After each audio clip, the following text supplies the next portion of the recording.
매주 목요일에는 용감한 기자들과 만나는 시간입니다. 자, 오늘도 어김없이 CBS 이정주 기자 그리고 겸공의 박형광 기자 두 분 나오셨습니다. 어서 오십시오. 네, 반갑습니다. 네, 반갑습니다. 진짜 오랜만입니다. 그러니까 우리 이정주 기자님 정말 오랜만에 제가 더 오랜만일걸요. 박 기자가 왜 선배는 이제 청와대에서 보니까 그런가? 저는 이제 한 달 만에 나왔어요. 아 진짜? 저 지방선거 순방 2번 그러니까. 따지고 4주 만에 야, 나왔습니다. 우리 박형광 기자 한 달 만에. 그죠. 반갑습니다. 야, 반갑습니다. 야, 시청자 여러분 너무 그리우셨죠? 예. 박형광 기자가 나왔습니다. 자, 음식이 식기 전에 네. 우리가 광고부터 먼저 하도록 배고파요. 하겠습니다. 네. 예. 자, 아침을 드리는 방송. 취재 편의점 되겠습니다. 너무 좋습니다. 자, 오늘 준비한 첫 번째 광고는 타임쿡에서 준비한 한우 대파 육개장입니다. 육개장. 네, 한 그릇 정성으로 끓여낸 현풍곰탕 원조 할머니의 한우 대파 육개장입니다. 아, 드세요. 마음껏 드시기 바랍니다. 예. 자, 국물이 다르다, 맛이 깊다, 먹는 순간 진짜 원조의 맛을 느낄 수 있다. 이게 다 시민들의 의견이십니다. 직접 농사짓고 기른 한우로 만든 100% 한우 대파 육개장입니다. 한우 우족과 사골 40% 그리고 한우 모든뼈 20%를 30시간 이상 정성껏 푹 구워가지고 만든 육개장. 이거를 매장에서 드시던 맛과 양 그대로 이제 댁에서 즐겨보시도록 하겠습니다. 더워지는 요즘 이열치열 뜨거운 국물과 푸짐한 건더기를 한 숟가락 푹 떠서 한번 후 부시고 후룩 드시면 건강하게 여름을 나실 수 있으십니다. 남녀노소 누구나 부담 없이 간편하게 즐길 수 있는 육개장입니다. 곰탕의 전설 육개장의 명작 타임쿡에서 지금 만나보시기 바랍니다. 한우 대파 육개장 한 팩에 1.3kg이고요. 2, 3인분입니다. 1,800원이에요. 5팩 이상 구매하시면 무료 배송해드리고요. 직접 재배한 고명용 대파도 증정해드립니다. 주문은 네이버에서 타임쿡으로 검색하시거나 또는 026264-8819, 026264-8819로 전화주시기 바랍니다. 타임쿡 스토어에서 알림받기 신청하시면 즉시 사용하실 수 있는 1,000원 할인 쿠폰 제공해드리고요. 리뷰 이벤트 참여하시면 300원 포인트도 적립됩니다. 어때요? 야, 건더기가 진짜 맛있어요. 와, 박형광 배고팠나 봐. 네, 실제 식사를 하고 있죠. 받으셨어. 네. 이분이 지금 식사하러 오셨네. 아침에 정말 노리고 왔네. 있었어요. 노리고 왔네. 새벽에 육아하다 보니까 아무도 밥을 안 차려. 예, 괜찮죠? 자, 다 이어서 소개해드릴 광고는 이거 뭐 저희가 청와대 춘추관에 운림과 김치 들어가는 그날까지 운림가와 함께 고 투게더입니다. 자, 1970년 전라남도 광주 대인시장에서 작은 반찬 가게로 시작한 운림가는 입에서 입으로 어머니가 딸에게 시어머니가 며느리에게 이 집 김치 참 잘한다 입소문 하나로 지금껏 성장해 왔습니다. 현재는 광주 매월동에서 더욱 깨끗한 환경 속에 반세기 넘게 쌓아온 손맛과 정성을 이어가고 있습니다. 첫째, 김치대축제에서 대통령상, 국무총리상, 국회의장상 등 총 3관왕 누적 27번 수상으로 최상의 김치 맛과 품질을 공식적으로 인정받았습니다. 둘째, 단순 국산 아니고요. 100% 우리 농산물, 그중에서도 특등급 원재료만을 사용합니다. 3년간 발효한 황금 매실 엑기스, 2년간 숙성시킨 멸치 젓갈, 최고급 손꼽무 고춧가루까지 타협 없는 최상의 재료만을 담았습니다. 한입 베어 물면 퍼지는 아삭 시원한 맛, 전라도식 감칠맛 나는 매콤 양념을 아낌없이 버무려 깊은 맛이 일품인 배추김치, 갓 버무린 배추김치를 7월 5일까지 특가로 맛보시기 바랍니다. 구매는 유튜브 더보기 및 고정 댓글 링크를 클릭하시거나 네이버에 운림가를 검색해 주시기 바랍니다. 자, 55년 전통 운림가 전라도 배추김치 5kg에 39,500원 무료 배송 특가입니다. 예, 여러분 서두르시기 바랍니다. 드시느라고 정신이 없어서 말이 안 나와 말이. 예. 와, 우리 박 기자님 다 먹었어요. 다 드셨어, 이게 다 드셨어. 야. 오랜만에 먹어서 그런가 더 맛있네요. 야, 우리 박형광 뿌듯합니다. 기자가 사랑하는 맛있습니다, 너무 진짜로. 좋습니다. 네, 진짜 잘 먹. 진희님께서 운림가 포기김치 맛있어요. 예, 진희님께서 아삭아삭 김치 최고 이런 말씀. 노미님께서 야 좌파 태극기 이제 광고도 잘하시네. 네, 뉴욕에서 오랜만에 연락 주셨습니다. 고맙습니다. 이년님께서 현광 화이팅. 그리고 운림가를 뉴욕으로 이렇게 의견 주시고 계십니다. 타임쿡 광고주님, 운림가 광고주님 항상 감사합니다. 저희를 대표해서 우리 지니님께서 너무 감사한 말씀 주셨습니다. 자, 푸짐하네요. 정말 맛있겠어요. 진짜 맛있습니다. 맛있어요. 육개장 이거 진짜 맛있어요. 네, 너무 진짜 너무 맛있어요, 맛있습니다. 여러분. 한번 드셔보세요. 진짜 맛있습니다. 네, 여러분들께 추천 드립니다. 지금 뭐 축구하느라고 다 빠져나갔네. 사람들이 큰일 났어요. 뭐 예. 축구는 뭐 드릴 수 있습니다, 사실. 예, 지금 어떤 상황이에요, 축구? 지금 전반 15분 한 37. 제가 뛰어났거든요. 지금. 뛰어났어. 예, 잠깐 봐야 돼요. 오해하시면 안 됩니다. 취재 편의점을 위해서 뛰어난 거지 축구 보려고 한 게 아닙니다. 이게 바로 오해가 되는데. 축구 안 좋아해요. 저는 축구 안 좋아해요. 네, 근데 0대 0인데 예. 오늘 특징이 이제 선발에 손흥민 선수 빠졌어요. 맞아요. 그렇더라고요. 손흥민 선수 빼고 이제 오영규 선수 넣었죠. 우리 감독님 왜 이렇게 홍명보 감독님. 진작 이렇게 했어야 되나 봅니다. 어. 개인적으로. 개인적으로. 네, 가서 월드컵 갔으면 축구를 해야지 정치를 하면 안 되거든요. 네, 그러니까 면피용. 나는 손흥민 끝까지 비용했다. 나는 할 만큼 했다. 예. 이런 식으로 비겁하게 빠져나가면 안 돼요. 사실 저는 2차전에서도 저희 뉴스쇼에 출연해서 그 두 분은 이제 보셨는지 모르겠지만 전날 저한테 뉴스쇼에서 보통 한 번씩 부르거든요. 그래서 지난 멕시코전 때 부르더라고요. 갖고 정치 얘기할 줄 알고 제가 안 나간다 그랬어요. 아침부터 어떻게 6시 부르니까 아니까 아니라 축구 얘기. 네, 박문성 해설위원과 함께 바로 나가죠. 바로 나가죠. 빨간 유니폼 입고 나가셨던데. 네, 바이에른 뮌헨 돈이 없어서 국대 유니폼 살 정도는 아니고 제가 국대 유니폼을 정품 15만 원짜리 살 정도는 아닙니다. 일회성 출연에. 그래서 김민재 유니폼 입고 나가서 제가 얘기를 했어요. 박성태 실장이 물어보더라고요. 몇 대 몇? 제가 사실은 저도 정치를 좀 했습니다. 1대1 비긴다. 근데 제가 사실 문 닫고 나오자마자 PD 졌어. PD한테 졌어. 그래서 우리 PD들이 알아요. 정치 발언했네. 성지 방송인 걸 나오자마자 제가 내가 방송이라서 1대1로 했다. 그렇군요. 네, 스타팅 멤버는 뭐 이게 우리가 또 취재편집 축구 방송이 아니기 때문에 축구 방송 아니 정치 방송. 네, 제가 짧게 10초 요약드리면 이게 이제 원톱 잠깐 그 사이에 우리 음식 빼주시면 저희가 바로바로 방송하도록 하겠습니다. 오늘 같은 경우는 이제 마지막 32강이 결전이 남겨 있기 때문에 홍명보 감독도 정치가 아니라 진짜 축구를 할 수밖에 없어요. 네, 그러니까 진심이 나온 건데 다른 것보다는 이제 손흥민 선수를 쓰는 거는 훌륭한 선수죠. 훌륭한 선수고 월드 클래스 맞아요. 근데 우리 박 기자도 축구 잘하거든요. 우리 같이 뛰어봤는데. 근데 박 기자가 손흥민하고 나이가 비슷해요. 이제 저보다 한 살 어리죠, 손흥민이. 박 기자가 본인이 얘기하더라고요. 저랑 훈련하다가 더 이상 못 뛰겠다. 박 기자 잘 나이 들어서 안 되겠다. 35 이상 되잖아요. 주력 안 됩니다. 이게 호흡량 자체가 달라요. 근데 오형규 선수는 25살이야. 암만 손흥민이라도 그렇죠. 안 된다. 나이 앞에 장사 없고. 그럼 어떤 사람도 그래요. 아니 39면 메시는 잘만 하더라. 그러니까. 메시는 주력 축구하는 사람이 아니에요. 그렇죠. 피지컬로 하는 게 아니죠. 메시는 이른바 이제 메시 드리블은 발목 드리블이라고 타고난 그 특유의 타이밍을 뺏는 거지. 근데 손흥민 선수는 음바페, 손흥민, 호날두, 가레스 베일 공통점이 있죠. 빠른 시간에 진짜 단거리 질주를 잘하는. 그러니까 이 선수들은 사실은 스트라이커의 수명이 좀 짧아요. 그럴 수밖에 없어요. 그러니까 아주 훌륭한 선수였고 다만 지금은 회복 속도가 늦기 때문에 원톱으로서는 조금 손흥민 무용론. 그러니까 이게 아마 이렇게 뽑히구나. 아니 손흥민의 포지션 변경도 아니고 잠깐만 간단히 몇 대 몇? 간단히 오늘 경기 보니까 한 2대 0 나오겠는데요? 2대 0? 이깁니다. 한 2대 0으로 이긴다. 2대 1 나간 다음에 또 졌어 그러는 거 아니에요? 오늘은 진짜예요. 오늘은 진짜 이겨야 돼. 오늘은 진짜 이겨야 돼. 2대 0 내지는 1대 0으로 이긴다. 2대 0 내지는 1대 0. 우리 저는 2대 1 정도로 이긴다고 1 정도로. 봅니다. 한 점은 줘도 된다. 이기기만 하면 돼요. 이기기만. 이분들이 아주 제가 틀리면 커피컵 쏘겠습니다. 10잔. 야 진짜죠? 네. 알겠습니다. 맞추면 5잔. 뭘 해도 쏘는데. 뭐라도 쏜다. 우리 수혜편의점 구독자들 위해서 그러니까. 맞추면 5잔. 못 맞추면 10잔. 훌륭합니다. 진짜 제가 이런 훌륭한 후배들 덕에 먹고 삽니다. 수혜편의점 많이 돌아와 주십시오. 자, 본격적으로 저희가 이제 이야기를 좀 해봐야 되는데요. 저희가 애청자 여러분, 저희 취재 편의점 들어오시면요. 여러분 다 아시죠? 실제로 유튜브 채널에 들어가시면 제일 마지막에 게시물이 있어요.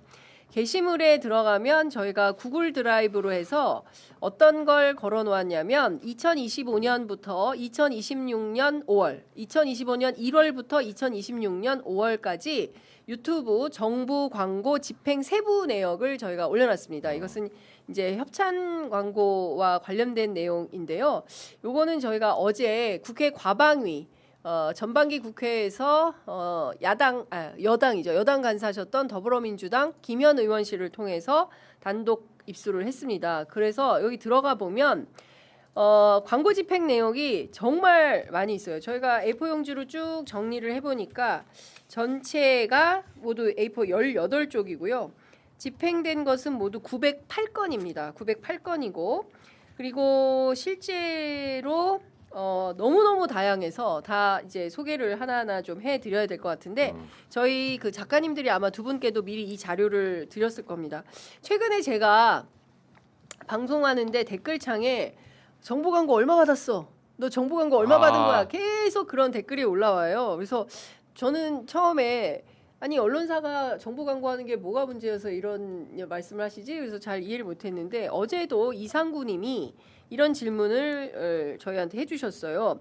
유튜브 방송 중에서 정부 광고비 받는 곳 중에 장윤선의 취재 편의점이 있지요.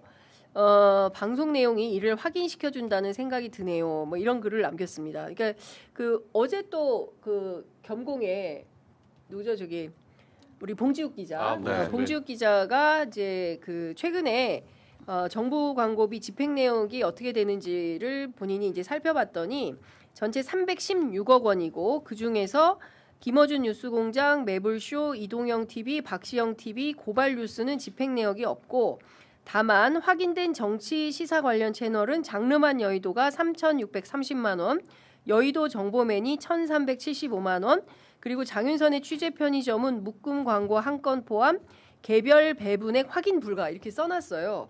그래서 이것만 보면 와 이거 엄청 뭐 받은 거 아니야? 이제 이런 생각을 하셔서 그런지 이 방송 보시고 애청자분들께서 질문을 많이 주셔서 이거는 저희가 설명을 좀 해야 될 것 같아요. 저희뿐만 아니라 오늘 방송에서 장르만 여의도도 이게 어떤 집행 내역인지 설명을 할 예정이라고 합니다. 왜냐하면 뭐 이상한 오해가 생길 수 있잖아요. 이런 매체들을 그쵸. 안 받았는데 전체 316억이라고 큰 숫자를 써놓고 장르만은 3,630, 여의도 정보매는 1,375, 취재 편의점 확인 불가.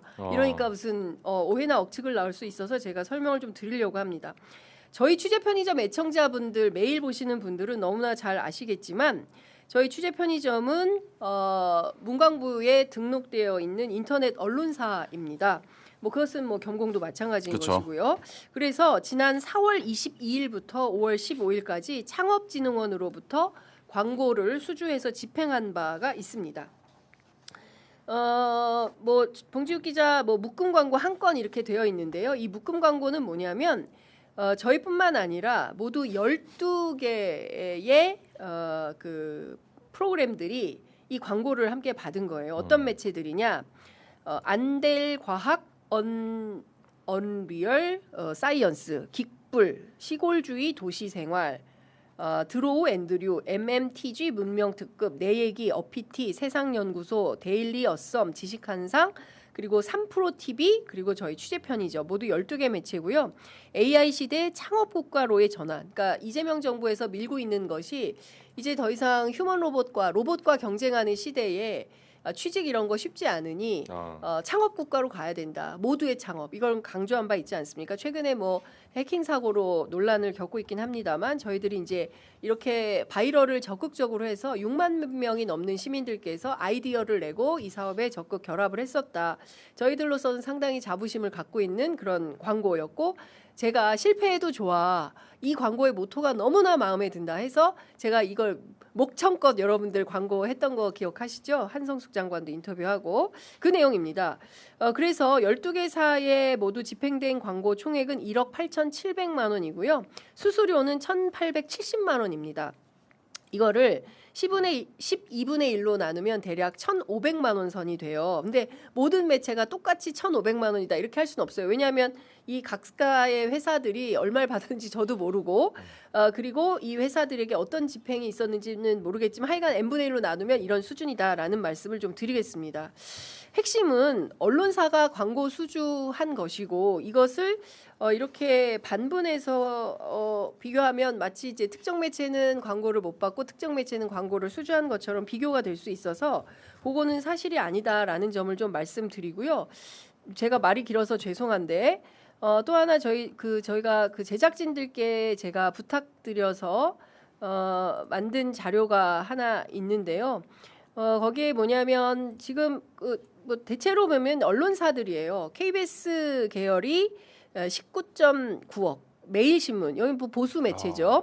예, 7억 3천, SBS 계열이 2억 5천, 강원일보가 2억 천, JTBC가 1억 5천, 장르만 여의도가 여기에 이제 포함이 된 거겠죠.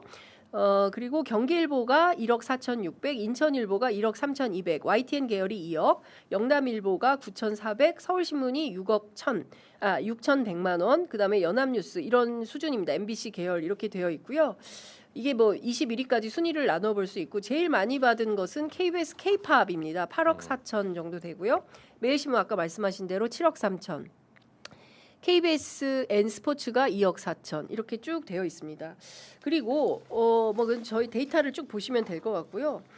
실제로 25년 1월부터 26년 6월까지 정부가 광고 집행한 유튜브 정말 다양하더라고요. 네. 뭐 시내21, 흥사민의 소풍주 저는 이런 데가 있는지도 몰랐어요. 근데 대체로는 언론사예요. 대체로는 언론사가 하고 있는 운영하는 유튜브 채널. 그리고 또 연예인들이 많습니다. 힙합, 쯔양, 뭐 먹방. 이런 먹방. 그다음에 방탄 TV, 뭐 이런데. 그다음에 김구라의 뻐꾸기 골프, 성시경, 해리, 박서진, 집 나간 정선희, 뭐 출판사도 있어요. 민음사 TV, 비디오 머그, 그리고 지역지들도 있습니다. 이논산 미디어, 시흥 따릉이, 뭐 이런 등등이 있어요. 하여간 근데 대단히, 그러니까 주로 그러면 어떤 데들이 이런 광고를 하느냐? 주로는 홍보가 필요한 거예요. 관광. 그다음에 이제 그 지역의 명소, 그렇죠. 맛집 이런 거 소개하는 거예요. 이게 잘못일까요? 근데 이거 보면서 네. 진짜 미디어 환경이 많이 바뀌었다라는 생각이 그렇습니다. 드네요. 네, 그렇죠. 정부 광고인데 이게 되게 어떤 되게 작은 혹은 연예인이 출연하는 유튜브에다가도 다 이렇게 광고를 하는 거 보니까 많이 바뀌었다는 생각이 들고. 저는 이거 보면서 반성 많이 했습니다. 예. 왜 우리 질문한 기자는 없나. 단 1원도 받지 못했나. 영업을 해야 된다. 영업을. 여기가 정부 광고가 제가 자세히 보니까 네. 그 자연커님 말씀이 맞아요. 예. 그 정부에서 했다고 해서 이제 정부 광고라고 이렇게 착각하는데 그게 아니라 여기 보면 문경시청, 맞아요. 뭐 사천시청 이렇게 지자체, 그죠. 그걸 다 통틀어서 정부 광고라고 정확히 하죠. 말하면 정부 광고는 아니죠. 한국장학재단, 그쵸. 한국문화예술교육진흥원 뭐 이런 데도 있고요. 그러니까 마치 근로복지공단. 이재명 정부의 뭐 중앙집권적 어떤 맞아요. 그 정치 예산을 유튜버들. 그런 식으로 지원했다. 그게 아니라 이거는 각 지자체가 자기 재량이에요, 재량. 맞습니다. 그래서 제가 항목 중에 보니까 우리 뭐 유명하잖아요, 매일신문. 나름 이제 우파 쪽에 이제 네. 태극기들 많이 보는. 근데 매일신문이 이게 재단법인 대구문화예술진흥원 여기서 이제 K-트로트 네. 뭐 이런 거 페스티벌 네. 광고했는데 이게 2억이에요. 광고 하나가. 네. 아까 저 7억 3천 나왔잖아요. 네. 제가 어떻게 7억 3천 나왔지 해서 방금 찾아봤더니 네. 이게 한 건이 2억입니다. 그러니까 이런 식으로 대구 쪽에서 뭉텅이로. 그러니까 아무래도 이제 우파 쪽에 가까우니까 네. 매일신문 쪽에 이제 광고를 한 거죠. 대구 네. 문화예술 여기서. 예. 어떻게 보셨어요, 우리 박형광 기자는? 그러니까 저는 댓글에도 나왔지만 좀 더 받았으면 좋겠다. 열심히 해야 됩니다. 장윤선의 취재 편의점이 좀 더 받았으면 좋겠다. 이거 너무 적게 받았다. 많이 받아야 된다. 그렇죠. 네. 아니, 매일신문한테 지면 됩니까? 이렇게 적게 받아서야. 저는 이게 뒤에 총계가 2억 좀 넘길래 그래도 많이 받으셨네 했는데 네. 12개 매체가 2억을 나눠서 가졌다. 이거는 그중에 너무 수수료까지 다 포함하고 지금 중간에 나가는 거 다까지 하면은 이제 더 빠지는 더 많이 건데. 주세요. 더 많이. 아니 매일신문 단건이 2억인데 네. 총합해서 뭐 예. 근데 저는 그 이런 논란이 생기는 것 자체가 지금 너무 과열돼 있는 것 같아요. 맞습니다. 그러니까 전당대회를 앞두고 그 이제 민주당 내에서 그렇죠. 너무 이제 계파 싸움이 심해지고 갈등이 격화되고 있는 것 같다. 그래서 좀 우려스럽다라는 생각이 좀 들고 이게 뭐 언론사가 정부 광고를 받는 게 뭐가 문제예요. 문제는 없죠. 그러니까 네. 거기에서 어떤 불법 사항이 있거나 특혜 사항이 있다라고 하면 문제겠지만. 네. 지금 뭐 이제 장윤선 선배 이 취재 편의점 같은 경우에는 너무 적게 받았다. 더 받아라. 그러니까 이런 거 같아요. 그래서 뭐 이거를 저도 후에 취재를 해보니까 처음에 이제 어떤 방송 작가분께서 뭐 무슨 그 특정 정치 유튜브에 뭐 어떤 특정 정치인이 밀어주는 차원에서 몇 개의 매체에 뭐 수십억 광고를 했다더라. 그리고 이제 그거를 또 장인수 기자가 받아서 이야기했다가 또 사과하고 그게 뭐 70억 뭐 얘기였죠. 70억 수수설. 근데 그게 전혀 사실이 아니라는 겁니다. 그런데 댓글창에 너 얼마 받았어? 너 얼마 받고 이렇게 하는 거야? 라는 제 입장에서 볼 땐 대단히 모욕적인 이런 댓글을 달아서 공격의 수단으로 삼는 것이죠. 근데 저는 다른 거 다 떠나서 대통령께서 가짜 뉴스에 대해서 얼마나 심각한 폐해가 있는지를 지적하지 않았습니까? 저도 이렇게 딱 당해 보니까 이거 그죠. 휘청하더라고요. 정말 이거 예. 원래 말 한마디 던지고 해명은 한 100페이지 써도 아무도 안 읽어줍니다. 그리고 맞아요. 이제 뭐 이런 거를 자료가 오더라도 사실 확인 차원에서 우리 취재를 하잖아요. 전화 취재도 하고 그렇죠. 여기 내역이 이렇게 나왔는데 이게 어떤 거냐라는 맥락의 취재 확인 정도는 해야 되는데 그런 거 없이 이런 도표가 딱 돌아다니고 또 댓글에서 그런 공격들이 들어오니까 저희 입장에서는 무슨 뭐 마치 뭐 제가 뭘 돈 받고 무슨 돈 받고 누구 홍위병 노릇을 한 것 같은 이제 그런 느낌인데 전혀 그게 아니었습니다. 여러분들 다 보신 것처럼 저희가 모두의 창업 관련된 광고를 했고요. 응당한 노동에 대한 대가를 받은 거다. 제가 아는 장윤선이라는 사람은 그런 이제 뭐랄까 가장 단호한 사람이다라고 말씀드릴 수 있겠습니다. 네, 그래서 저희가 참 그렇더라고요. 하여튼 그래서 저희가 상세하게 그리고 관련 내용은 저희가 오해가 없으시도록 싹 다 공개를 했습니다. 그리고 오늘 최민희 의원실에서도 관련 내용을 보도자료를 발표한다고 해요. 근데 그 전에 저희가 입수한 자료가 있기 때문에 밤사이에 저희가 이 자료를 밤새 취재했습니다. 여기저기 전화해서 자료를 입수해서 관련된 내용을 싹 다 공개를 했으니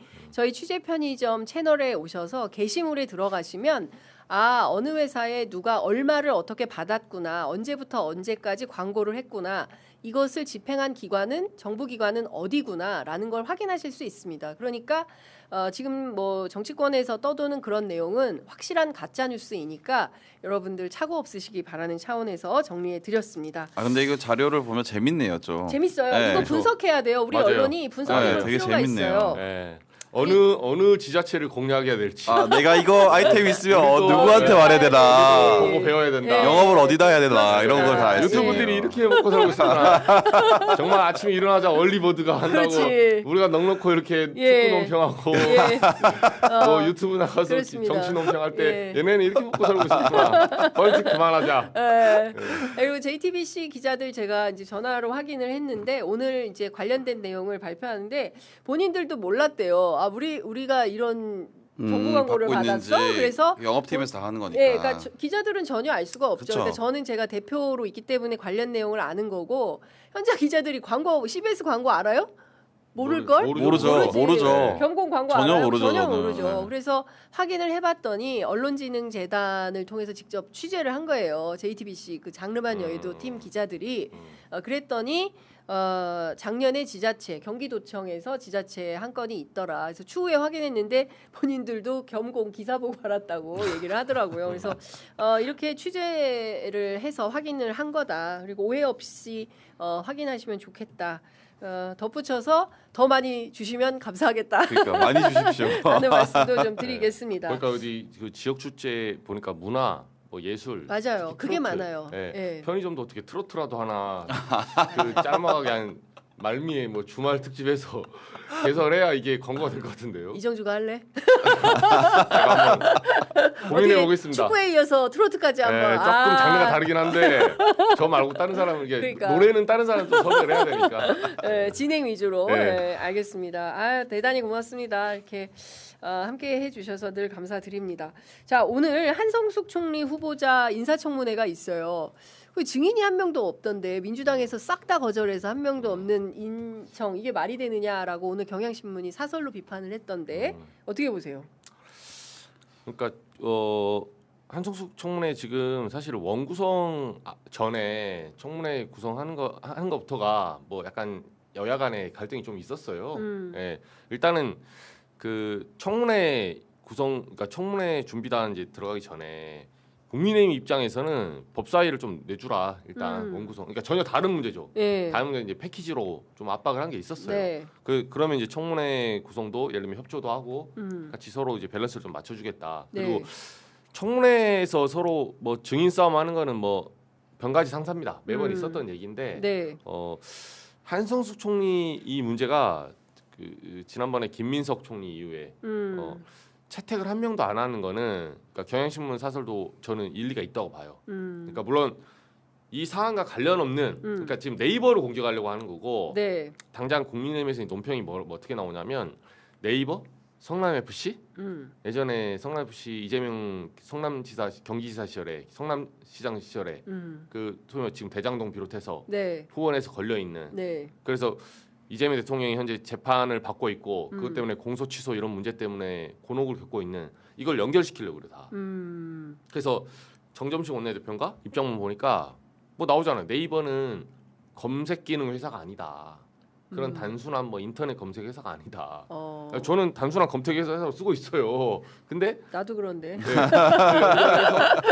일종의 이제 예전부터 나왔었던 네이버에게 결국은 네이버 신사옥 부지를 주면서 예. 성남 FC 일종의 뇌물죄 이런 트레이드를 한 거 아니냐. 네. 이런 여러 가지 야권의 의혹이 있었잖아요. 이제 그 연결시켜서 지금 한성숙 총리를 잡으려고 하는 게 아니라 네. 그걸 타고 올라가서 이재명 대통령을 치려고 하는 거예요. 전혀 다른 사건으로. 그렇구나. 그러니까 이제 증인 청문회 못 받죠. 민주당 입장에서는. 받을 수가 없죠. 예, 네. 그걸 딱 보이는데. 이 사람이 국무총리 자질이 있냐 없냐 해서 끝내야 되는 거지.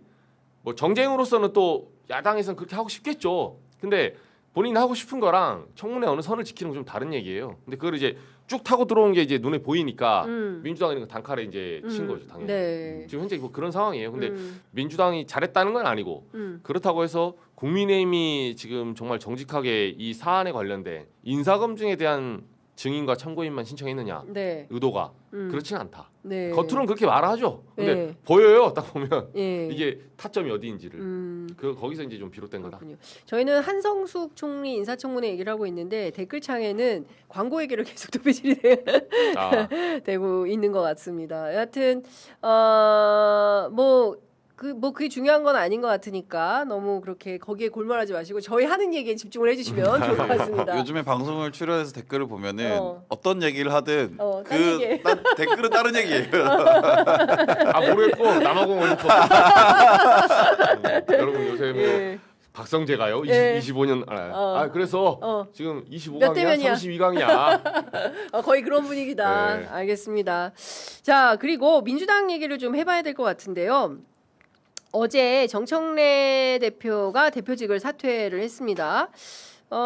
그리고 이제 그 조만간 뭐 다른 분들도 출마 선언을 이제 연거푸하지 않을까. 내주가 이제 그 랠리의 시작점이 될 거다. 그쵸. 이렇게들 보고 있는데 취재하시면 좀 언제쯤 출마 선언들 하실 걸로 기자들은 전망합니까? 근데 이제 뭐 송영길 대표, 그 이제 의원 같은 경우에는 뭐 30일, 27일날 귀국해서 30일 전후로 한다라는 거잖아요. 네.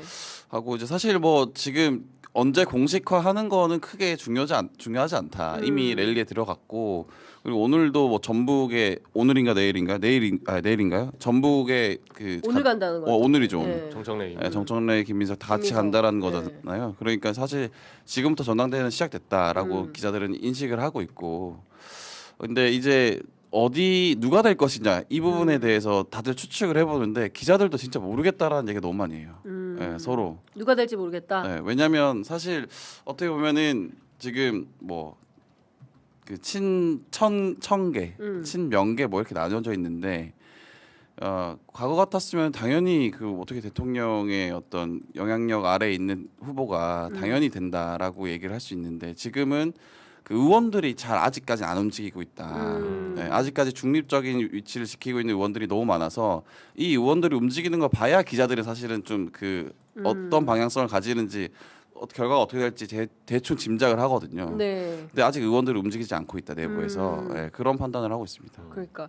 근데 지금 그 국회의원들보다 미디어 파워가 더 세다 이런 얘기들도 저는 국회의원들한테 왕왕 듣거든요. 어떻게 보세요? 우리 이정주 기자 어떻게 취재하고 계세요? 저는 이게 그러니까 결론부터 말씀드리면 그 결국은 그 여야 할 거 없이 그러니까 양쪽의 모든 캠프에서 나온 내용이거든요. 그러니까 뭐 소위 말해서 보이지 않지만 친석계 제가 뭐 AI 보면 친석계로 분류돼 있더라고요.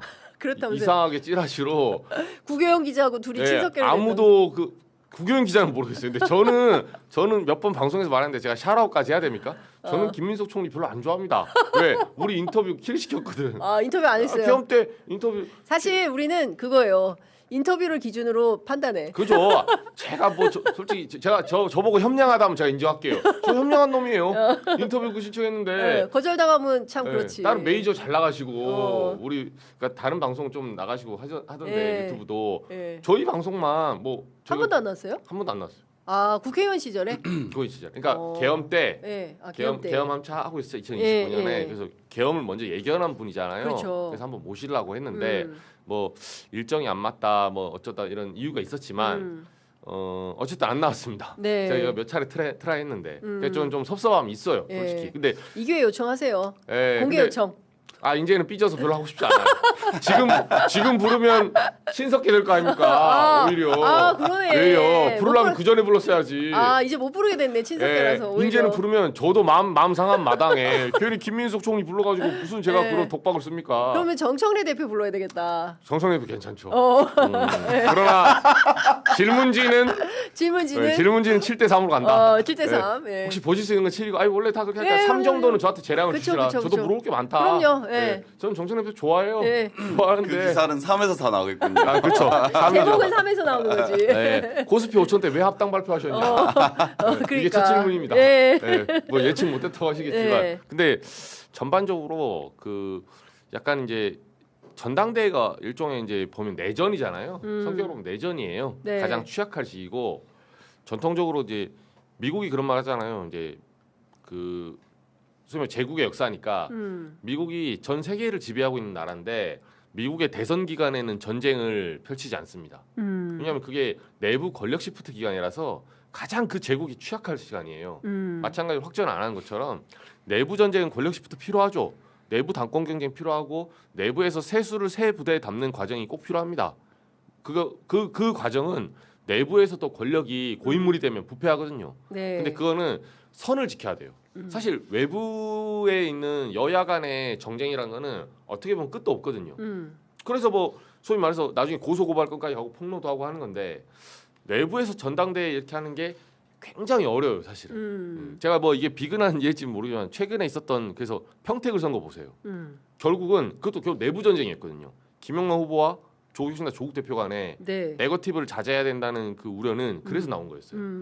적당한 선이 있어야 되고. 근데 이게 선이 넘으면 제가 몇 번 이 예시를 드렸는데 개인적으로 제가 제일 좋아하는 칠레 예전에 아엔데 대통령이죠. 그 얘기 많이 하죠. 아엔데 대통령이 이제 결국은 피노체트의 그 총탄에 맞습니다. 그 대통령 공에서 혼자 이제 죽어갔는데 그분이 진보 대연합을 할 때 그런 얘기를 했어요. 적과 경쟁자를 구분하라고. 그러면 김민석 총리와 뭐 송영길 대표와 정청래 대표는 적인가 경쟁자인가? 경쟁자죠. 이걸 마음속에 잘 담고 가야 돼요.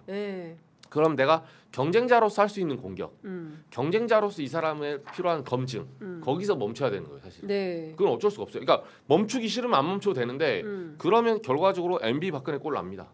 과거에 2007년 대선 경선 한나라당, MB 박근혜 때 최태민, BBK 다 하나 10년 후에 둘 다 깜빵 갔어요, 그걸로. 결과적으로 남이 판 게 아니에요. 맞아요. 그 뭐 한결이 그냥 우리 진보 언론이 판 게 오마이가 판 게 아니잖아요. 자기들이 하다가 자기들끼리 다 나온 걸로 나머지가 기사가 따라간 거지 사실이니까. 맞아요. 그러니까 그런 처참한 결과가 있을 수 있기 때문에 적정한 선에서 경쟁자로서 서로 조금 존경을 하면서 그 선에서 싸워야 된다. 그렇죠. 존중과 배려. 그렇죠. 그 말. 그러니까 존중과 배려가 없으면 진짜 제가 자주 쓰는 표현인데 피가 철철 난다. 제가 평택을 하기 전에 얘기했잖아요. 그러니까 사전에 조율해서 정치 협상으로 이걸 잘 조율해서 풀지 않으면 피철철이다라고 말씀드렸는데 결국에는 피철철 흘려서 밥상 뒤집어 엎어서 엉뚱한 사람이 된 거 아니겠어요? 그런 거 생각하면 사실은 이게 정치가 그래서 정말 유리잔처럼 잘 다뤄야지 그렇지 않으면 깨져버리는 거예요. 저도 이제 좀 약간 뭐랄까 좀 그만했으면 좋겠다는 생각이 들어요. 그러니까 이게 왜냐면 서로 그만해! 누가 먼저 시작했느냐를 두고 싸워요. 사실 네. 이제 와서는. 맞아요. 네, 그리고 뭔가 실체가 있지는 않아요. 그러니까 서로 너무 의견이 다르고 서로 비난이 막 난무하는 그런 판이 돼버린 것 같아서 취재하는 입장에서 보면은 뭘 취재해야 되나, 뭘 취재해야 어느 방향을 가지고 어떤 걸 취재해야 될지를 의제가 없으니까 네. 그게 너무 혼란스러운 거예요. 그러니까 그걸 지켜보고 서로 말싸움하는 것만 가지고 계속 정쟁을 붙일 수밖에 없는. 그러니까 맞아. 언론에서도 사실 뭘 쓸 게 없으니까 없어요. 계속 그 말싸움을 계속 보도하고 그럼 그게 또 논란이 되고 그래, 또 맞아. 이런 악순환이 계속 순환된다. 그쵸. 반복된다. 그래서 그 약간 리더격인 사람들이 모여서 자 우리 이제 그만합시다. 서로 악수하고 이렇게 안아주는 모습을 가지고 그리고서 이제 당원들한테 직접 경쟁을 해서 투표를 해서 이렇게 물어보면 되죠. 누구를 더 경쟁력 있는 더 앞으로 이재명 정부를 뒷받침할 수 있는 여당 대표인가를 당원들한테 물어보면 된다. 네. 저는 그렇게 생각합니다. 그러니까 이 네거티브 뭐 되게 중요한 얘기예요. 해서 좋은데 차라리 노선 투쟁을 했으면 좋겠어요. 맞아요. 예를 들면 저는 뭐 동의하진 않지만 그 법에 대해서는 지금은 뭐 상법 개정 1, 2, 3 나오고 주가 누르기 방지 법안 지금 이제 법사위인가 계류되어 있거든요. 그런 법안들의 문제에 대해서 우리가 AI를 비롯한 반도체 이 호황 속에서 이 초과 수요 그리고 초과 잉여 이런 어떤 초과 잉여를 어떻게 청년들에게 배분할 것인가 네. 이런 문제. 그럼 이건 기본소득을 하는 게 맞는가? 국가가 아니면 퀀텀 점프를 해서 R&D 센터를 짓는 게 맞는가? 네. 이런 부분에서 내지는 요새 증시가 화랑이잖아요. 그럼 금투세를 걷어야 되는데 과거에 걷어들였던 금투세는 거래세는 어떻게 올려야 되고 금투세 중에서도 건보료하고 연동은 어떻게 되는가? 이런 부분에서 생산적인 토론해야지. 차라리 그렇게 싸우는 노선 투쟁은 저는 이해할 수가 있어요. 그거는 그럼요. 정답이 있는 건 아니거든요. 네. 근데 약간 뭐 과거에 예를 들면 지금 나오는 양상이 과거에 예전에 우리의 그러니까 소위 말해서 진보 진영의 아픈 상처죠. 꺼내면 과거에 노무현 대통령을 지지했니 안 했니 그때 이게 맞니 안 맞니 이런 식으로 네. 그때 배신자니 아니니 20년 전 거 꺼내와서 그 사람의 모든 인생을 그 소위 말해서 절치부심할 수도 있고 또 못 믿을 수도 있어요. 근데 그게 노선 투쟁은 아니잖아요. 네. 그 사람이 내세우는 어떤 나의 정치적 가치에 대한 부분은 아니거든요. 그러니까 그 부분도 다룰 수는 있겠는데 그걸 다루는 거는 끝에 해답이 안 나와요. 그래서 so what? 솔루션이 뭐예요? 네. 그 사람 공격해서 이 사람이 추구하는 어떤 청사진을 공격해야 되고 청사진을 내놓으라고 요구를 해야 되는 거예요. 네. 설사 과거에 그런 어떤 그걸 잘못이라 생각하는 사람들은 잘못이라고 해도 이미 그건 지났고 가면 지금 뭘 할 건데 이걸 좀 더 집중해서 물어볼 필요가 있다. 네. 자, 오늘 아침에 발표된 그 미디어 토마토가 뉴스토마토에 의뢰해서 발표한 8.17 민주당 전당대회 관련해서 예측 조사가 있었어요. 재밌는 게 전체를 물어보니까 정청래 전 대표가 30%로 1위를 했습니다. 근데 민주당 지지자들한테 물어봤더니 김민석 총리가 46.1%로 또 1위를 한 거예요. 당초에는 1인 1표 전당대회를 하면 압도적으로 정청래 대표가 우세할 거다. 그리고 저는 민주당 주변 취재하면 대체로 어떤 얘기가 들리냐면 굉장히 탄탄하다. 정청래 대표한 지지층이. 그래서 70%가 넘는 사람들이 정청래 대표를 지지한다. 이런 얘기를 들었는데 미디어 토마토 조사는 그게 아닌 걸로 드러났어요. 어떻게 분석해야 될까요? 저는 이제 사실은 그렇게 생각합니다. 그러니까 민주당 지금 여론조사를 하면 민주당 지지층 여론조사를 하면 제대로 표집이 안 된다라고 봐요. 그러니까 응답을 잘 안 하는 것 같아요. 네. 그러니까 원래 좀 뭐랄까 전당대회를 앞두고 혹은 지방선거 이후에는 신이 나서 해야 되는데 네. 그런 신이 나지 않아서 어떤 뭐 응답률이 좀 낮다. 그래서 지금 상황에서의 여론조사는 조금 있는 그대로 받아들이기는 쉽진 않다. 그러니까 모든 여론조사 통틀어서 저는 다 꼭 이것만이 아니라 그렇게 생각을 합니다. 어떻게 보세요? 그 여조 자체는 저도 뭐 별로 지금 사람들이 혐오감이 좀 있어서 정치 혐오를 좀 느끼는 그런 국면에 있는 것 같아요. 네. 근데 다만 제가 조금 유익해 보는 거는 그 민주당의 33% 되는 그 권리당원, 민주당 전체의 33%를 차지하는 호남, 네, 호남 이제 당원들의 좀 추이예요. 네. 수치로 보나 뭐 저도 이제 제가 호남이니까 호남의 당원들 많이 알거든요. 이제 주변에 친인척들도 호남 당원들이 있고 하니까. 근데 네. 좀 돌려보면 송영길 대표에 대한 지지가 올라오는 건 맞는 것 같아요. 뉴 DJ라고 부른다 그러는데. 예, 약간 최근에. 그러니까 김민석 총리냐 뭐 정청래 대표냐 이 부분 잘 모르겠는데 예. 송영길 대표에 대해서 역할론이 필요하다. 그리고 송 전 대표가 어쨌든 송 의원이지 지금 지난번에 무죄 나왔잖아요. 네, 그쵸. 처음에 그러니까 윤석열 정권에서 뭐 전당대회 돈봉투 이 사건을 가지고 사람들은 그 당시에 이제 송영길 의원이 그 유죄 그러니까 처음에 구속될 때만 해도 예. 이 부분에서 뭐 법치주의는 어쩌고 저쩌고 하면서 한동훈 전 법무장관 시절에 그렇게 되지 않았습니까? 맞아요. 예. 뭐 돈 부스럭 소리가 났니 안 났니 뭐 그다 사실이 아닌 걸로 드러났죠. 네, 예. 그러니까 그런 부분에 대해서 자기 명예회복을 했고 그리고 그 과정에서 송영길 의원이 만약에 그 과정을 억울하지만 순순히 그 과정을 받아들이고 자기가 감내할 정도로 이렇게 스무스하게 가지 않았다면 네. 아마 민주당도 차기 대선 그 당시에 이재명 대표를 대선으로 반열에 올리는 거 굉장히 힘들었을 거예요. 그걸 부정하고 다른 동료들에게 미루고 네. 그럼 당 깨집니다 사실은. 네. 근데 송영길 의원이 그런 역할을 한 거예요. 마중물 역할을 한 거예요. 그 부분이 인정을 받고 있다. 단순히 호남이라서가 아니에요. 그렇군요. 네. 예. 호남 중에 인정 못 받은 대표적인 사람 있잖아요. 이낙연. 예, 그쵸. 호남인들이 호남이라고 안 밀어줍니다. 그러네. 예, 이낙연 천하의 배신자예요. 예. 나와봐서 0%. 예, 호남에 어느 지역구 가서 이낙연이 당선됩니까? 영광에서 출마를 못하게 됐다고 예. 얘기하더라고요. 예. 아니 그 출마 한번 해보세요. 하려면 몇 프로 나온지 제가 정확하게 취재해서 알려드릴게요. 이정주랑 같이 붙어도 이정주가 이길 것 같은데. 제가 이기죠. 저는 그래서 호남에서 붙고 싶지 대구에서 붙읍시다. 대구요?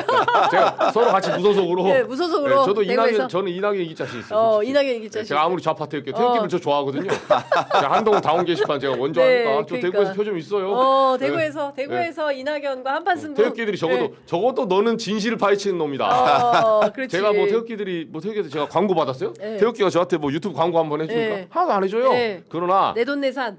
네. 진실을 파헤치는 다운 게시판의 진실을 네. 야 네가 그래도 좌파지만 네. 양심이 있는 기자구나. 그렇지. 라는 태극기들의 한 줌이 제가 지지율이 있어요. 그러니까. 그분들이 지지층이. 재밌겠다. 그리고 우리 그 박경광 기자님 청와대 출입 기자니까 저 송영길 대표하고 대통령하고 만찬했다는 거잖아요. 아 그렇죠. 혹시 뭐 취재된 거 있습니까? 뭐 근데 무슨 저도 얘기했는지? 그거는 박지원 저기 이제 의원이 한 말을 듣고 저도 알았는데 정확하게 언제 어떻게 만났는지 아직까지는 알기는 쉽지 않아요. 혹시 선배 취재되시나요? 저도 막 너무 바빠가지고 취재를 잘 못했는데 해보도록 하겠습니다. 네. 근데 그 사실 궁금하시면 여러분들께서 궁금한 거 알려주시면 제가 취재해올게요. 숙제. 대통령 일정이라 사실 쉽지가 않죠. 예, 공개되기가. 독대를 한 거라면 정말 알기 힘들죠. 그렇죠. 네. 두 분만 아는 거니까. 자, 전반전 종료가 됐대요. 0대 0이라는데. 0대 0. 0대 0이랍니다. 2대 0이 그러면은 후반전에서 두 골 넣어야 되는데. 수원전에 그 손흥민 선수가 들어오겠네요. 후반전에 들어올 거야 아마. 저는 손흥민 선수가 두 골 넣는다? 두 골과 한 골 정도? 한 골? 골 넣고 한 골 어시스트? 어시스트? 네. 손흥민 선수와 오영규로 같이 넣어야 된다. 저는 줄곧 그렇게 주장했어요. 자, 우리 윙어로, 박경원 기자. 손흥민 들어오면 한 골 정도 넣겠죠. 기대가 손흥민은. 큽니다. 지금 광고 나갈 때니까요. 빨리 오셔요. 그래서 취재 편의점에서 정치 얘기 네. 잠깐 보시고 아까 댓글창에 보니까 바쁘다 바빠 축구 봐야지 취재 편의점 봐야지 정신이 없다. 아까 댓글에 네. 두 개를 다 틀어놓으세요. 축구와 취재 편의점을 동시에 일단 틀어놓고 비기기만 해도 32강은 갑니다. 정치와 그렇죠. 스포츠를 동시에 즐기는. 그렇죠. 네. 어차피 정치가 국민 스포츠 아니겠습니까? 그렇죠. 씻고 뜯고 맛보고 즐기는 그런 방송이 되면 좋을 것 같습니다. 자, 어쨌든 지금 더불어민주당 전당대회가 너무 감정적으로 격앙이 되어 있어서 이것을 좀 쿨다운하고 그리고 좀 냉철하게 그래서 민주당은 이후에 무엇을 할 것인가, 어떤 개혁 정책을 할 건가 이 의제를 가지고 좀 붙으면 좋겠다라는 게 두 분 기자님들의 의견이신 진짜로, 것 같아요.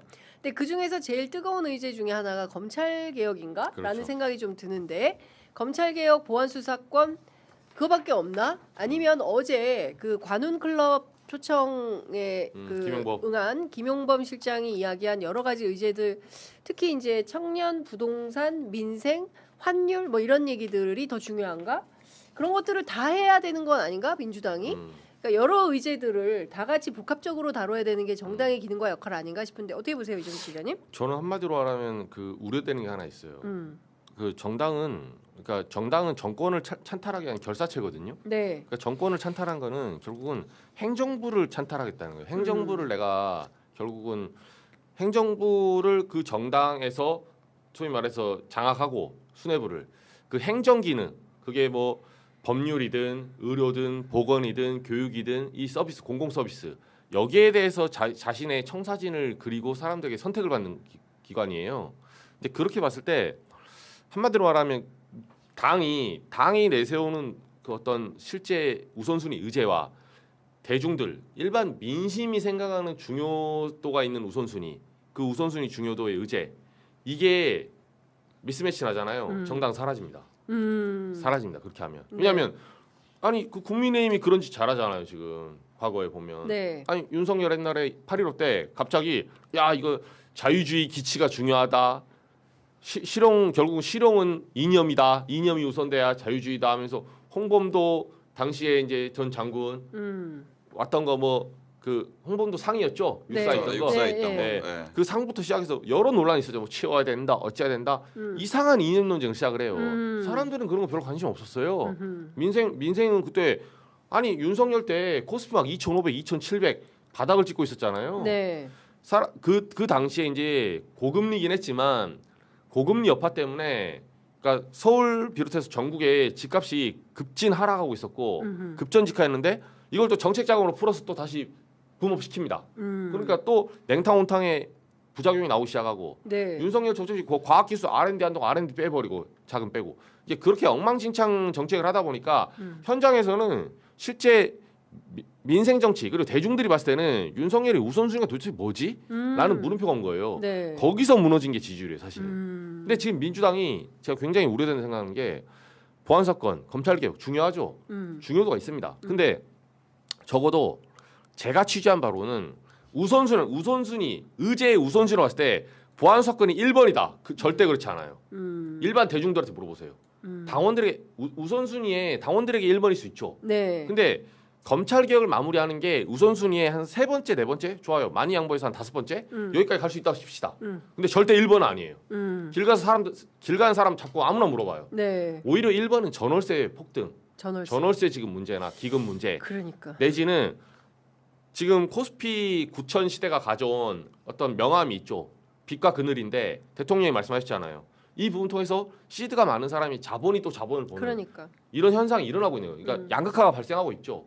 그렇다고 뭐 코스피를 낮출 거예요 그러면? 그럴 수는 없거든요. 자본주의에서. 그러니까 이 문제를 어떻게 해결할 것인가 그러면 이 얘기를 해야 되는 거 아니에요? 거래세를 높일 것인가? 그럼 청년들이 어떻게 할까요? 청년도 하나 더 부차적으로 말씀드리면 저는 그래 봐요.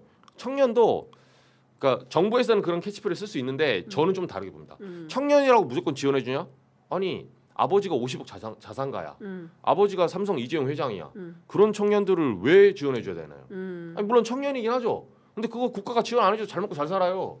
그거보다는 저소득층 그리고 중산층 그리고 아이디어가 있는데 그 돈이 없는 그런 청년들의 뭐 VC를 제공해 준다거나 거기에 조금 더 힘을 많이 쏟아줘야 돼요. 아니면 청년이 아니더라도 독거노인들 저소득층 지금 차상위 계층들 네. 여기에 힘을 쏟아줘야 된다는 말을 해야 되는 거지 청년도 약간 슬라이스로 보면 네. 그 세부적으로 층위가 나뉘어요.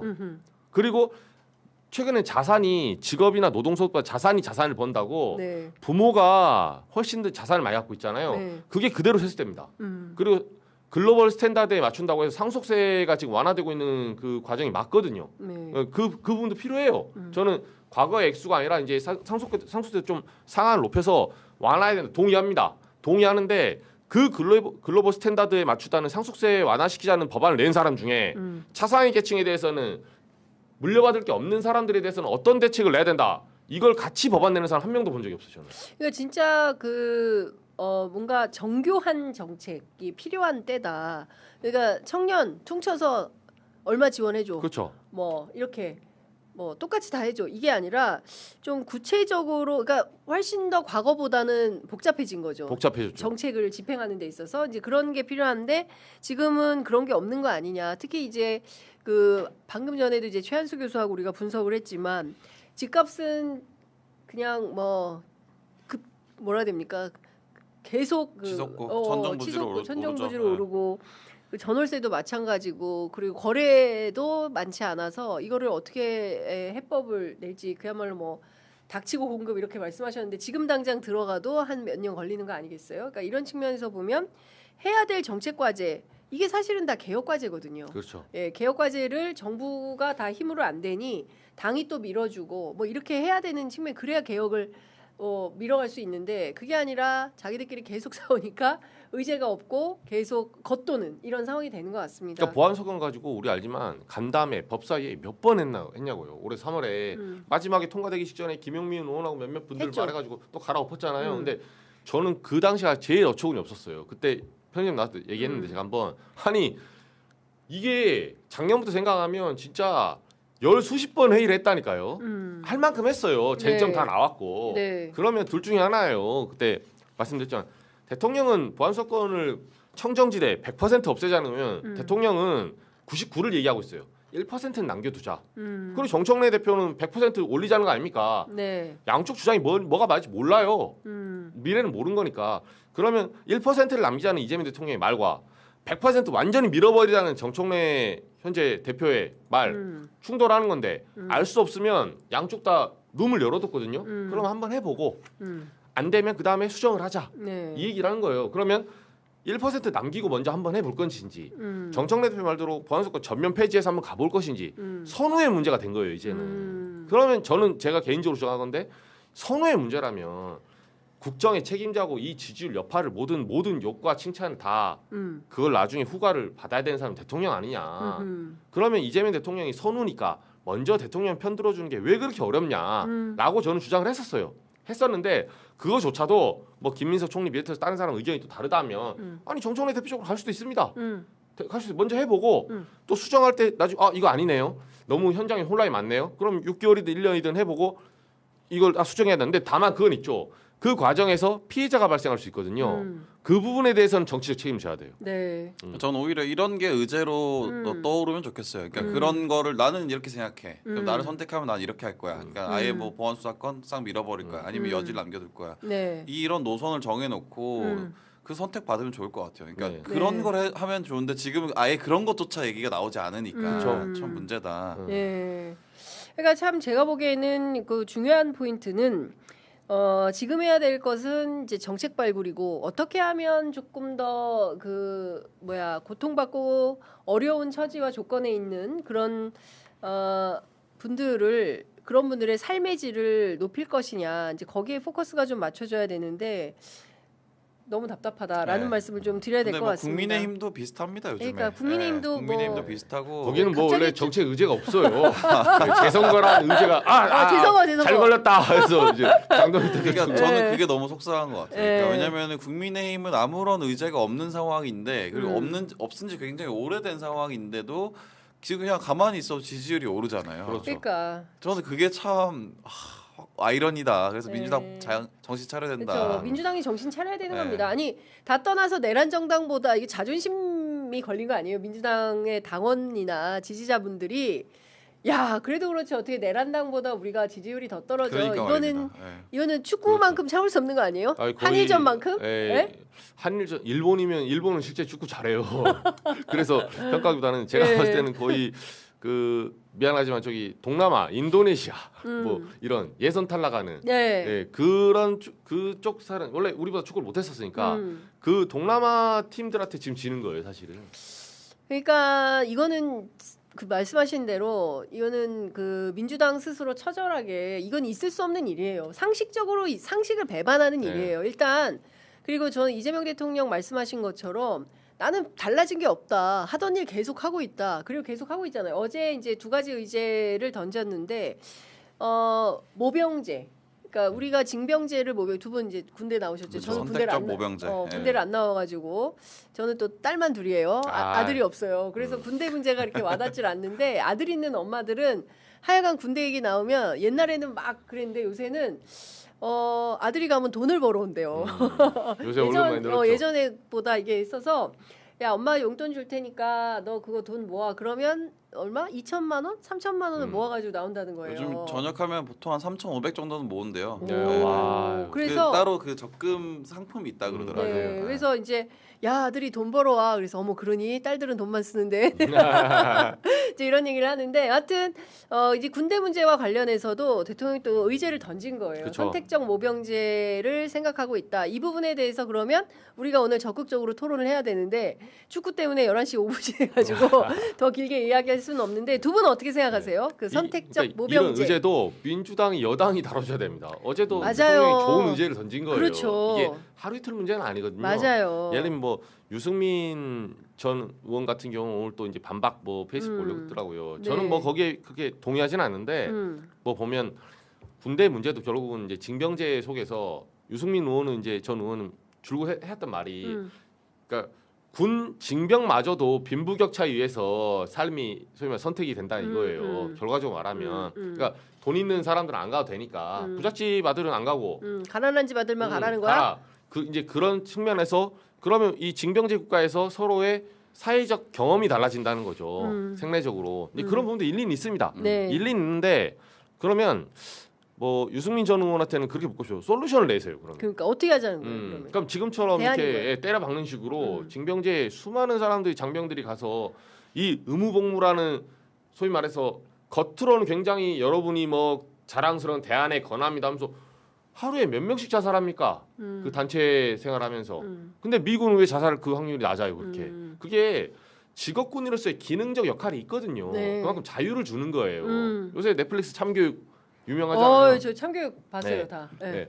그 장인칸이 안 가셔서 참교육보다 곱하기 10배 생각하시면 돼요. 군대가. 그렇게 생각하시면 됩니다. 참교육은 학교니까 그래도 네. 물론 잘못됐지만 학교니까 동등한 위치에 시작하잖아요. 네. 군대는 처음부터 계급으로 네. 나눠 시작하기 때문에 네. 그 스트레스 한 10배를 생각하시면 돼요. 그래서 물론 학교 현장도 그 근데 문제점 군대를 꼭 그렇게 해야 되나 운영을? 아, 평화적으로 하면 안 되나? 돈을 아끼려고 하는 거죠. 내후반에 여러 명을 한 번에 몰아넣잖아요. 이거 자체가 박지도 갔다 왔지만 저는 개인적으로 생각 무조건 1인 1실 줘야 됩니다.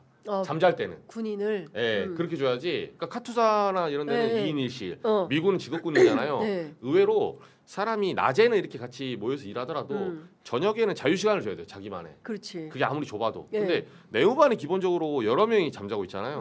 그럼 사람들은 이렇게 생각해요. 이 공간에서 네. 야 넓네 넓어 이렇게 담요 깔고 하면 하지만 이게 칸막이 없으면 공기가 흐르잖아요. 그러니까 사실 이렇게 하고 있다 해서 옆에서 다 보고 있잖아요. 옆에 눈으로 보고 있는 거야. 자유가 없네. 네, 그게 24시간 압박을 받아요. 아이고야. 네. 이게 안 뭐 되겠다. 물론 요즘 군대는 많이 괜찮았다고 하긴 하는데 본질적으로 군대는 폭력을 관리하는 그렇죠. 조직이기 때문에 이게 뭐 아무리 뭐 편해졌다고 해도 편해질 수가 없어요. 다 힘들 수밖에 없고. 예. 그러니까 저는 이렇게 생각합니다. 그러니까 선택적 모병제가 징병제, 선택적 모병제로 오는 단계라고 보는데 중간 단계 완충 지대가 있어야 모병제까지로 오는데 네. 그거를 자꾸 한 발짝 가자 이러는데 야 그거 한 발짝 가면 이런 문제가 생겨 네. 하고 못 가라고 하는 것은 또 좀 항상 발목 잡기 아닌가라는 생각도 듭니다. 그렇군요. 네. 자 그리고 N% 성과급 파업하는 문제 어제 이제 김용범 정책실장이 그 관훈클럽 토론에서 또 도발적 문제지. 요새는 정부에서 계속 의제를 던져요. 정당은 의제 없이 싸우고 네. 원래 정당이 의제를 던지고 그쵸. 정부가 이걸 어떻게 받을 할까 건지 이게 말 건지. 받을 건지 말 건지를 네. 해야 되는데 요새는 청와대가 계속 대통령 뭐 정책실장 계속 의제를 던지는 거예요. 그러면 이 의제를 언론이 받아서 이럴까 저럴까 하고 그러면 정부 당이 이걸 받아서 입법을 하든지 논의의 장을 만들든지 그쵸. 공론의 장 역할을 정당이 해야 되는데 그냥 권력 다툼하느라고 이게 다 의제가 실종되고 있어 너무 안타까워요. 이거 진짜 당이 반성해야 돼요. 저희라도 얘기를 해야 될 것 같은데 네. 일단 이 N% 성과급을 좀 제한해야 되겠다라고 판단한 이유는 있어요. 왜냐하면 지난번에 삼전 닉스 부럽긴 하다만 우리는 뭐지 내 주머니는 어떻게 되는 거지 너무나 이게 있는 거죠. 그리고 아예 이 2030 청년 세대 같은 경우에는 이제는 절대적 박탈감이다. 상대적 박탈감이 아니라 그리고 저희가 뭐 지난번에도 말씀드렸지만 대만 같은 경우에는 그 TSMC로 나라는 부강한데 나는 그쵸. 국민은 너무 가난한 거예요. 일본도 예전에 그랬거든요. 나라는 부강한데 국민은 가난해. 쓸 돈이 없어. 우리가 그럴 수가 있어요. 물가는 막 폭등하죠. 그렇죠. 뭐 칼국수 한 그릇에 뭐 15,000원씩 하고 이러는데 점심 먹고 뭐 이러면 후배들의 눈을 피해 다니잖아요. 밥값을 내야 되니까. 아니 혼밥합니다. 안 먹어요. 비굴한 선배들. 그래, 드셨어요? 나 속이 안 좋아. 속이 안 그놈의 속이 360으로 안 좋죠. 슬프다 슬퍼. 그러니까 좀 야 가자. 딱 네. 이러고 싶다. 뭐 먹고 싶냐? 그런 선배. 나는 타임쿡이 최고더라. 타임쿡 육개장. 이럴 수 없으니까 좀 해야 되는데 이걸 좀 어떻게 해야 될까요? 어떻게 보세요? 그러니까 이 부분은 저는 뭐 솔직히 말해서 노조의 입장도 뭐 요구할 수 있어요. 요구할 수 있고 어느 정도 그 성과에 대해서 같이 배분하자 이런 부분도 아예 일리가 없진 않거든요. 근데 다만 우리나라의 이제 특성과 지금 전체적인 산업 간의 어떤 양극화를 보면 성과급이란 거는 말 그대로 그 추가로 우리가 약속되지 않은 게 나온 거예요. 이번에 이제 삼성전자 같은 경우도 보면 성과급에 뭐 15%뭐 주라 이렇게 하는 거는 원래 계약서에 없어요. 정기 보너스 다 들어 있습니다. 그리고 연봉이 높게 책정돼 있고, 그렇죠. 인센티브 다 있고, 네, 다 있고. 근데 추가로 갑자기 AI 열풍에 따라서 메모리가 지금 폭증하면서 메모리 공급이 폭증하면서 쫙 오르니까 나온 이게 영업이 막 90억, 90조 나온 거에 대해서 일부를 내주라 이거잖아요. 그렇죠. 근데 문제가 뭐냐면 그렇게 요구하게 되면 저는 노동자들이 기여를 안 했다는 게 아니라 이런 싸움이 나요. 기업 입장에서는 이재용 회장이나 어쨌든 경영진에서는 리스크를 테이킹한 게 있거든요. 네. 이 처음에 될지 안 될지 모르고 투자를 하게 돼요. 그러면 손실 보면 같이 감당할 겁니까? 첫 번째 이 질문이 나와요. 노동자들도 마이너스 나면 똑같이. 그러니까 계약서는 다 보정해주게 돼요. 계약서는 다 보정이 있는 거고 네가 일한 월급, 보너스 몇 프로 다 했는데 이 계약서 바깥에 있는 걸 요구한다면 이 계약서가 없는 걸 갑자기 요구한다면 그러면 만약에 회사가 어려워지는 것도 계약서에 없는 거잖아요. 회사가 어려워졌을 때 이 사람은 뭐 구조조정 어떻게 하고 이것도 프로세스 다 있어요. 그 계약서 바깥에 얘기를 했을 때는 만약에 초과 잉여가 나왔을 때 요구한다면 초과 손실이 났을 때도 너도 감당할 거냐 이 질문이 있을 수밖에 없어요. 그럼 그건 주주의 몫이에요 사실은. 그렇죠. 저도 몇 주 없지만 삼성전자 주주로서 네. 저도 기분이 나쁩니다. 왜? 그러면 내가 주식 삼성전자 떨어져서 손실 봤을 때 노동자들은 계약서상 그 월급 그대로 받아갈 거잖아요. 네. 우리는 없어 10만 원 장. 저는 삼성전자랑 뭐 좀 따르지만 이재용 회장과 운명을 같이 하면서 몇 주 되지도 않지만 왔다 갔다 하고 있는데 오르면 없기만 그건 제가 투자한 금액에 대한 제가 리스크를 테이킹한 거잖아요. 떨어지면 내가 누구 탓합니까? 제 손가락을 탓해야지. 이렇게 살고 있는데 벌면 내 거고 손실 보면 네가 손실 봐라. 이건 안 되죠. 그거는 말이 안 된다. 그러니까 자사주로 아예 아니면 자사주로 100% 받아야 돼 그냥.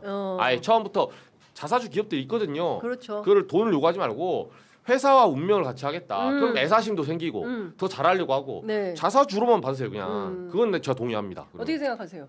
저는 그 초반부터도 그 삼성전자 노조 파업할 때도 그랬지만 어쨌든 그 분배 요구를 최대한 할 수 있다. 네, 노동자들은 최대한 그런 권리가 있다라고 생각을 하고 이게 지금 뭐 우리가 배 아프다라는 그 관점이 있어서 그렇긴 하지만 이렇게 앞에서 좀 뭐랄까 돈 많은 회사에 있는 노조들이 앞에서 싸워줘야 뒤에 있는 영세한 노조들도 따라갈 수 있는 길이 만들어진다라는 생각을 좀 합니다. 네. 네. 물론 이렇게 얘기하면 욕을 많이 먹더라고요.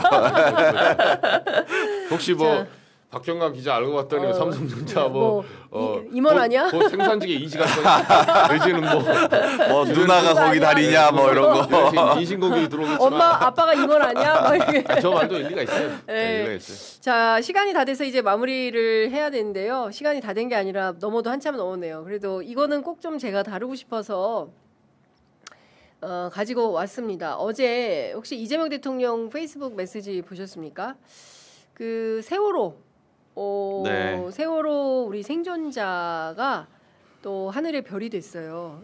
그와 관련해서 참담하고 괴로운 마음입니다. 12년을 어떤 마음으로 하루하루 살아내셨을지 감히 헤아리기조차 어렵습니다. 대학에 진학하고 취업을 하고 연애도 하고 남들에게는 너무도 당연한 보통의 일상을 살기 위해서 얼마나 많은 노력이 필요했을지요. 시간이 약이라는 말이 있지만 상처는 저절로 치유되지 않습니다. 충분히 애도하지 못한 채 아픔을 억누르며 살아가는 사회는 결국 문제가 생기기 마련입니다. 정부의 영역에서 할 수 있는 모든 방안을 강구하겠습니다. 참사 생존자 유가족 여러분의 목소리를 더욱 세심히 듣고 충분하지 못했던 국가의 책임을 반드시 다하겠습니다. 세월호 피해자 유가족을 조롱하고 모욕하는 행위에 대해서는 철저히 수사하고 엄정히 대응할 것입니다. 라고 이야기를 했습니다. 그리고 마지막으로 12년 동안 2014년 4월 16일에 머물러 있게 해 대한민국 대통령으로서 그리고 한 사람의 어른으로서 너무나 송구합니다. 삼가 고인의 명복을 기원합니다. 라는 글을 올렸습니다. 가슴이 먹먹해지는 SNS여서 여러분도 혹시 보셨는지 모르겠습니다. 한번 가서 한번 보시면 좋을 것 같고요. 두 분은 어떻게 들으셨습니까? 저는 그 얘기가 좀 많이 와닿더라고요. 그러니까 먼저 간 친구들만큼 너가 잘 살아야 된다라는 말이 어떻게 보면은 누군가에게는 뭐 폭력적일 수도 있다. 그러니까 굳이 그런 얘기는 할 필요 없다라는 말을 하는 게 좀 와닿더라고요. 예, 그러니까 오히려 그런 것들이 더 이제 마음의 짐으로 부담으로 뭐 여겨질 수 있겠다라는 생각이 좀 이번에 다시 좀 들었습니다. 네. 어떻게 보셨어요? 저는 이번에 이 선거 과정에서 스타벅스, 탱크데이 뭐 비슷한 논란이죠. 네. 예. 그때도 한번 얘기 나왔지만 탱크데이가 논란이 된 원인 중에 하나가 단순히 이게 어떤 특정 기업에 대한 뭐 불매운동 이런 차원이 아니죠. 그 5.18에 대한 소위 말해서 원포인트로 어떤 실수를 했다고 그 기업을 찍어낸 게 아니라 탱크데이 논란이 됐던 현재 스타벅스 코리아 그 총 책임자이자 경영자인 정용준 회장 세월호 관련된 맞아요. 이 유족들 얼마나 모독했습니까? 맞습니다. 예, 무슨 랍스타 먹어놓고 사진 올려서 뭐 맞아요. 가재야 미안하다 고맙다 뭐 이런 취지의 사진 몇 차례 올렸거든요. 그러니까 책임 있는 기업 소위 말해서 대한민국에 있는 대기업 10대 대기업 안에 드는 재벌 총수라는 사람들조차도 지금 이런 힘없고 정말 10년 이상 고통받는 이런 유족들과 그리고 고인에 대한 모독을 서슴지 않고 하는 나라가 우리나라예요. 이게 굉장히 천박한 수준이거든요. 네. 그러니까 이 대통령이 이제 그걸 콕 집어내진 않았지만 일반 그 소위 말해서 그냥 키보드 워리어나 그냥 학생들 생각 없이 한다 해서 용서할 수 있는 건 아니죠. 뭐 폭식 투쟁 이런 거 진짜 정신 나간 놈들이었죠 사실은. 그쵸. 근데 이런 거를 단순히 어떤 하이 문화나 뭐 키치 문화 내지는 그 장난으로 할 수 있는 어린애들 사이에서 그런 게 아닙니다. 지금 어른들 재벌 총수가 먼저 이렇게 하고 있어요. 그리고 이 사람들에 대해서 사회가 제재를 못 하고 있어요 사실상. 이번에 뭐 불매운동 한다고 해도 은근슬쩍 넘어가고 있고 이걸 또 선거통에 야당이랍시고 야당은 나서가지고 무슨 기업의 자유 운운하고 있어요. 이게 지금 기업의 자유에 대한 영역이 아니잖아요. 그렇습니다. 예, 기업이 진짜 자유가 있다면 유족들에 대한 애도 그리고 유족들에 대한 어떤 모독까지 그 사람들이 자유라고 포장해주면 안 돼요. 네. 그래서 저는 이제 그런 복합적인 면에서 탱크데이 이슈가 나왔기 때문에 문제가 됐다고 지적을 했었는데 다시 돌이켜 보면 뭐 사회 지도층이라고 할 수도 없죠. 그냥 돈 많은 사람 중에 하나예요. 그러니까. 세습 받아서 그런 사람들이 이렇게 마음 놓고 모독하고 마음 놓고 움직일 수 있는 이런 모독의 자유를 줘서는 안 됩니다. 그렇습니다. 네. 이 천박한 인식 이걸 좀 바꿔야 된다. 이게 우리가 친일 군사 독재의 악습을 패퇴시키지 못한 결과가 21세기 심지어 2026년에서도 이렇게 말도 안 되는 죄송합니다. 형태로 나오는 거다. 그래서 이번 선거가 굉장히 중요했던 것 같아요. 네, 이번 선거가 그래서 우리의 역사의 물줄기를 바꾸는 다시는 대한민국에서 비상계엄 내란 같은 것은 꿈도 꾸지 못하도록 그리고 친일 군사 독재에 협력하거나 동조했던 세력들이 중앙정치 무대에 살아 돌아오지 못하도록 역사에 꽝꽝꽝 못질하자. 사실은 2016년 촛불혁명 때도 그 얘기를 했었습니다. 그런데 잘 안 됐어요. 그리고 빛의 혁명을 성공하면서 이번에는 반드시 그런 역사를 만들어야 된다. 주류를 교체해야 된다. 대한민국의 주류 교체가 필요하다. 그래서 이번 선거가 굉장히 중요했고 지방정부부터 중앙정부 그리고 의회에 이르기까지 민주 세력이 전부 다 제대로 된 품격을 갖춘 대한민국을 만들기 위해서 협력해서 좋은 나라를 만들어보자라고 했는데 그걸 그냥 확 망쳐버린 선거였던 거예요. 근데 그 선거에 대해서 책임도 안 지고 이긴 건데 라고 하니까 국민들이 분노가 끌어오르는 겁니다. 저는 이런 지점에 대해서 더불어민주당은 입이 10개라도 할 말이 없다. 어제도 말씀드렸지만 오늘도 말씀드립니다. 그리고 내 탓 공방 이제 그만하시고요.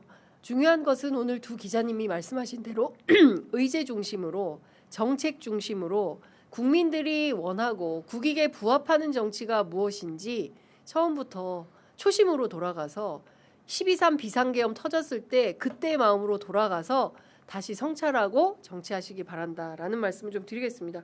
제가 최근에 자꾸 화를 낸다고 화가 나죠. 화 좀 그만 내세요라고 하는데 죄송합니다. 자꾸 저도 화가 나가지고 윤선 선배가 또 애정이 되게 많으신 분이라서 그렇습니다. 그러니까 너무 안타까워요. 잘 됐으면 좋겠는데 예, 저희 주변에 있는 분들도 아니 민주당 잘 됐으면 좋겠고 국민들은 찍어줄 마음이 다 되어 있는데 이 사람들 왜 이렇게 하는 거야? 그러니까요. 어머 이해가 안 돼. 이렇게 얘기하는 엄마들 너무 많거든요. 그래서 그런 시민들의 마음을 여러분들이 잘 좀 보듬어서 다들 이런 걸 원하는 거예요. 합리적이고 상식적이고 보편적이고 인권과 평화가 강물처럼 흐르는 나라 다 그런 걸 원하는 거잖아요. 그 길에 민주당이 제일 앞에 서 있잖아요. 그러면 그분들이 좀 잘하시기를 그러면 저희들도 박수와 지지와 응원을 보낸다 이런 말씀 드리려고 합니다. 아유 이정주 기자 방송하러 가야 되는데 너무 길게 끌어서 죄송합니다. 간만에 또 손흥민 선수 교체 투입했대요. 드디어 나왔네요. 드디어 나왔어요. 야 근데 야 예측의 달인이네. 다 맞추네. 그럼요. 와. 들어가야죠. 후반에 들어가야죠. 홍명보 감독 머릿속에 있습니다. 야 이거 빨간 티 입고 가는 이유가 있네요. 네 알겠습니다. 다음에는 우리 저 축구할 때 이거 빨간 티 입고 한번 모시는 걸로 그렇게 하도록 하겠습니다. 자 오늘 두 분 말씀 잘 들었습니다. 고맙습니다. 고맙습니다.